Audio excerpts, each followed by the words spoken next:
तभी उनमें से एक बलून फूटा और उस बलून में से एक मक्खी निकली। उस मक्खी को देखकर नेहा कहने लगी, अरे यह इतनी सी मक्खी बलून में कैसे गई? और यही कहना था कि मक्खी झट से मर गई। मक्खी को मरते देख नेहा बहुत रोने लगी और अपने मम्मी से कहने लगी, मेरी प्यारी मक्खी मर गई है, यह इस बलून में से निकली है। तभी नेहा की मम्मी ने कहा, तुम इसे पानी पिलाओ, शायद ये जिंदा हो जाए, अगर बेहोश ही हुई होगी। नेहा ने जैसे ही मक्खी को पानी पिलाया वो मक्खी जीवित हो गई और उड़ने लगी। ये देखकर नेहा बहुत हैरान हो गई और उसे अपनी मन पसंद मक्खी बना ली। वो मक्खी रोजाना नेहा के साथ उसकी स्कूल जाती थी और उसके साथ ही स्कूल से वापस आती थी। लेकिन एक लड़का जब नेहा खेल रही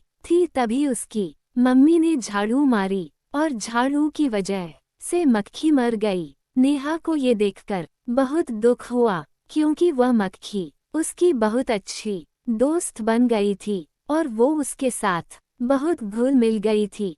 नेहा 2 दिन तक खूब रोई, लेकिन जब अगले दिन उसकी आंख खुली तो वो क्या देखती है कि नेहा की वही मक्खी उसके सामने उड़ रही है और वो पहले से काफी बड़ी भी हो गई थी, लेकिन अब वो भूत बन गई थी। भूत मक्खी को देखकर नेहा बहुत डर जाती है, लेकिन नेहा को देखकर मक्खी कहती है कि मैं तुम्हारी ही मक्खी हूँ, लेकिन मैं मरने के बाद अब भूत बन गई हूँ। लेकिन तुम मुझसे डरो नहीं, मैं तुम्हें कोई नुकसान नहीं पहुँचाऊंगी। नेहा तो बोलती हुई मक्खी को देखकर दंग रह गई और कहने लगी कि सच में तुम मेरी ही प्यारी मक्खी हो। ये सुनकर मक्खी कहती है, हम तुम्हारी ही मक्खी हैं। और फिर वह भूत मक्खी नेहा के साथ रहने लगी और उसी के साथ खेलने लगी और उसी के साथ स्कूल जाने लगी और मक्खी और